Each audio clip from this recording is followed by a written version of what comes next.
Nessa nossa aula, continuando então a ideia, né, da balança de pagamentos, que nós já tivemos oportunidade aqui de analisar, que na verdade inclui a balança comercial, a balança de serviços, na verdade a conta de capitais, nós vamos tentar entender agora que na verdade ocorre, ou como ocorre, na verdade, o lançamento em cada uma dessas contas.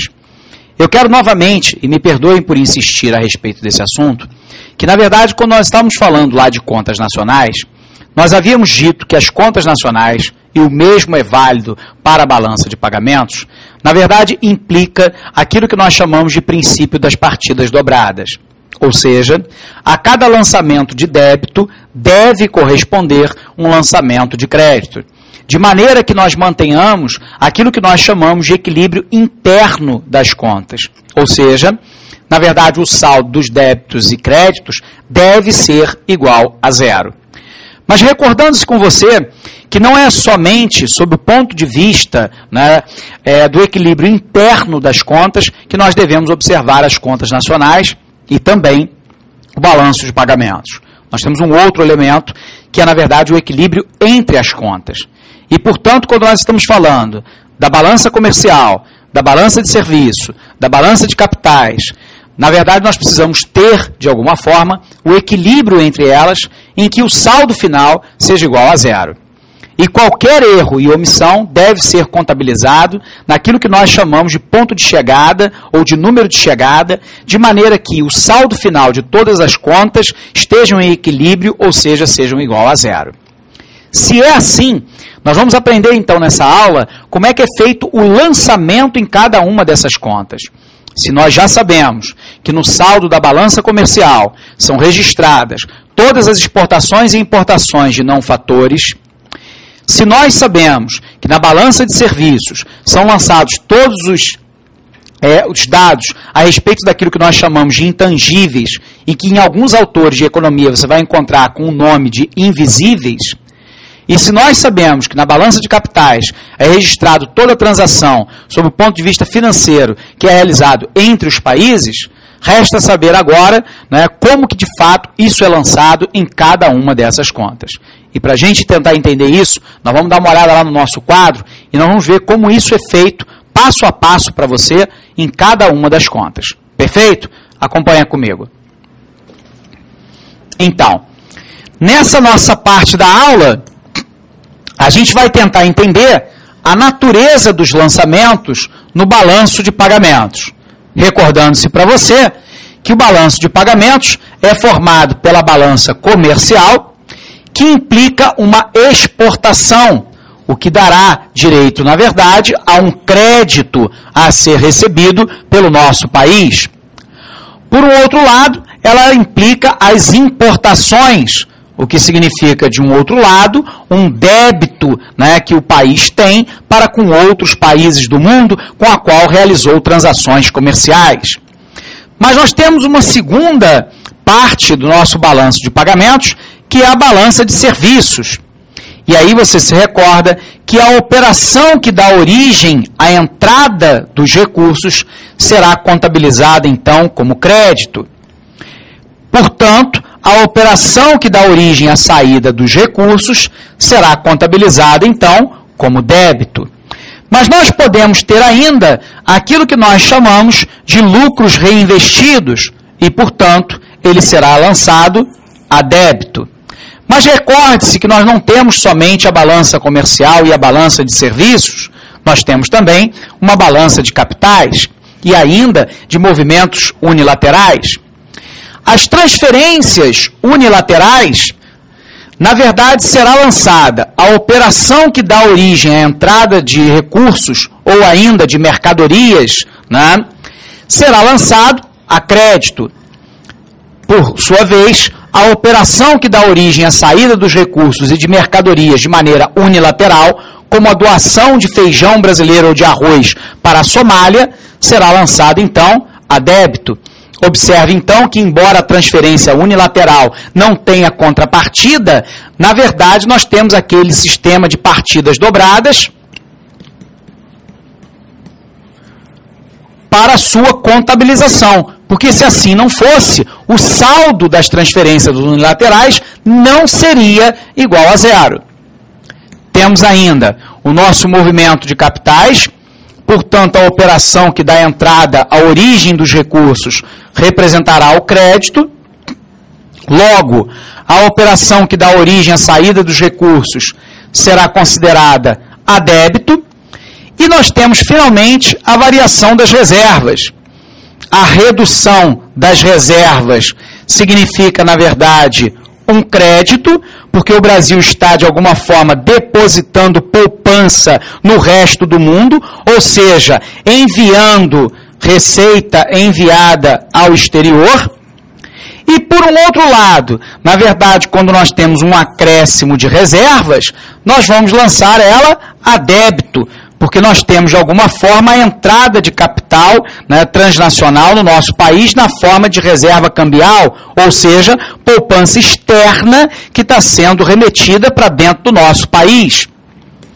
Sendo assim, a gente se recorda que duas operações merecem comentários adicionais. Na operação lucros reinvestidos, o lançamento é feito no débito da conta de rendas de capital.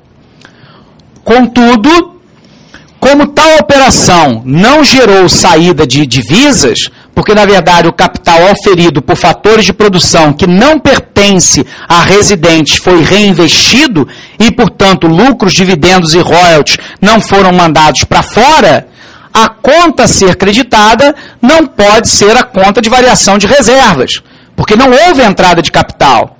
A conta que, então, é creditada é a conta de reinvestimento.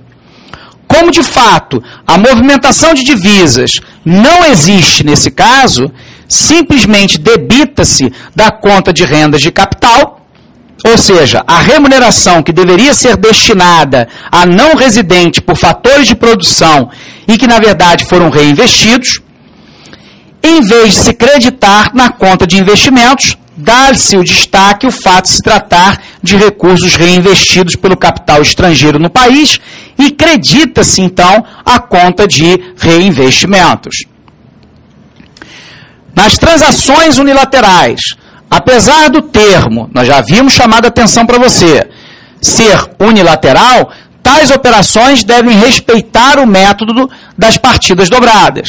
Se tal operação resultou em entrada de divisas, deve ser feito um lançamento a débito na conta de variação de reservas.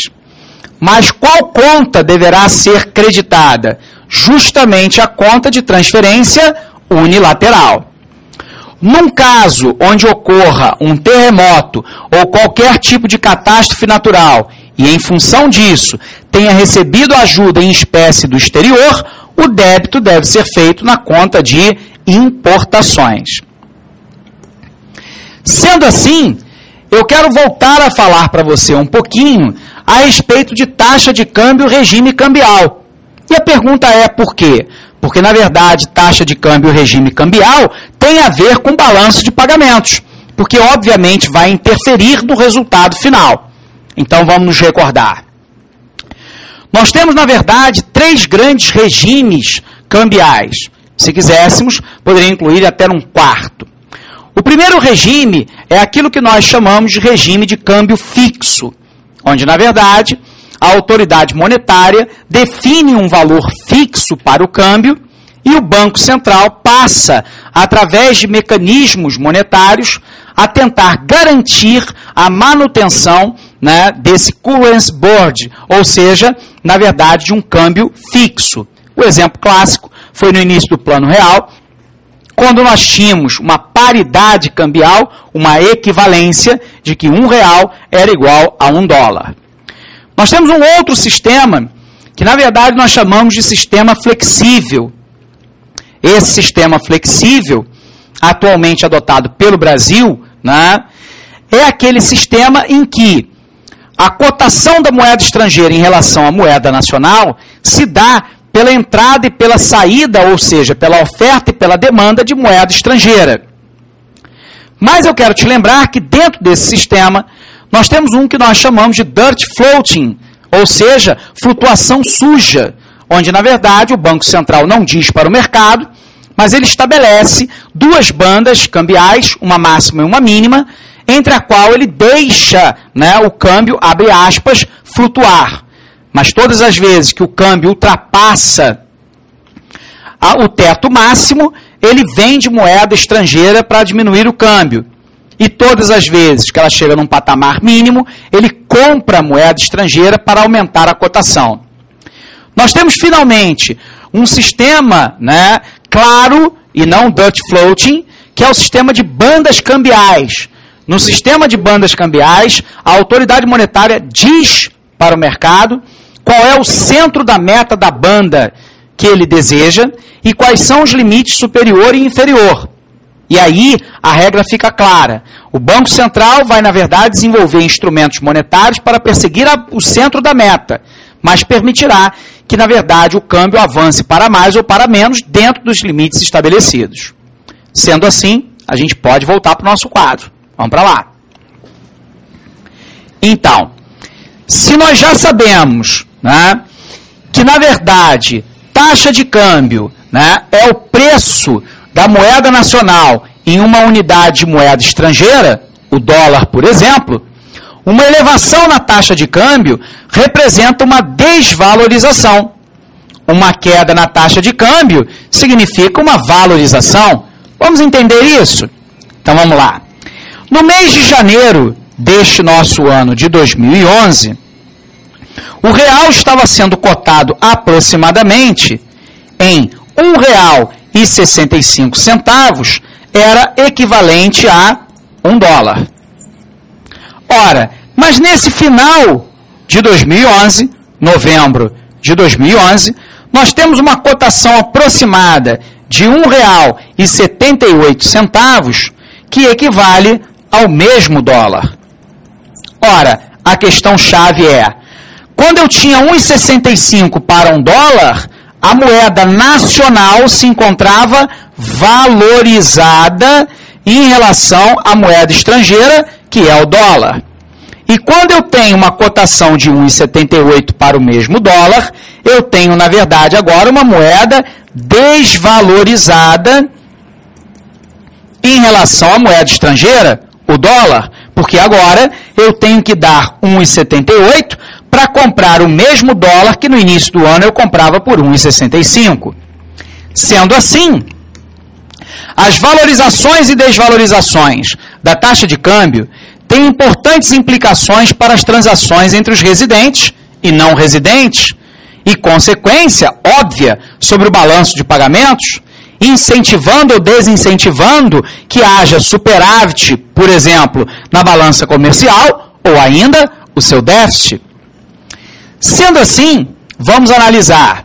Uma desvalorização cambial tende a desestimular as importações e a estimular as exportações, pois no mercado interno ele encarece os bens importados, por um outro lado, aumenta a renda dos exportadores no mercado externo, porque barateia, né, os bens que o país exporta. Nos referimos até agora àquilo que nós chamamos de taxa nominal de câmbio, né, que nós sabemos, né, que se trata apenas da referência sob o ponto de vista da variação monetária entre as moedas. Mas eu posso também considerar a taxa de câmbio sob o ponto de vista real e, portanto, na verdade, a capacidade de compra entre duas moedas. Ora, nós já vimos isso aqui em sistema monetário, né? Nós podemos definir a taxa de câmbio real como o quê? Vamos lá.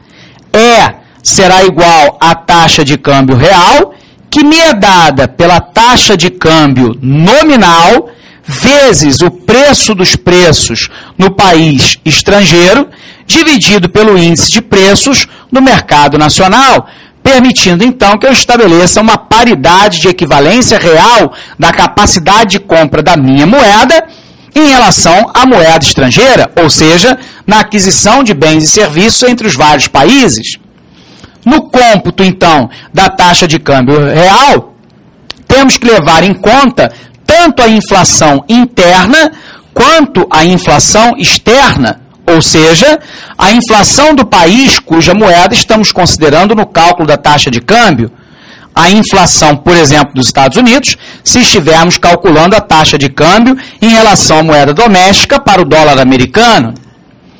Contudo, o conceito de taxa de câmbio real apresenta alguns problemas de ordem teórica e prática. O primeiro, existe uma série de outros fatores importantes no cálculo da taxa de câmbio real, tais como o grau de abertura da economia, que pode ser maior ou menor aos produtos importados e exportados, e a preferência dos consumidores e dos ganhos de produtividade do setor exportador. O segundo é a inflação. É um cálculo médio que inclui uma série de bens e serviços, muitos dos quais não são comercializados no mercado internacional, ou seja, só são comercializados no mercado interno. Um exemplo, talvez, para você, seria a inflação do aipim, também chamado de mandioca ou ainda macaxeira. Tudo bem? Na próxima aula, a gente continuará falando um pouquinho a respeito, né, de taxa de câmbio e balanço de pagamentos. Forte abraço e até a aprovação.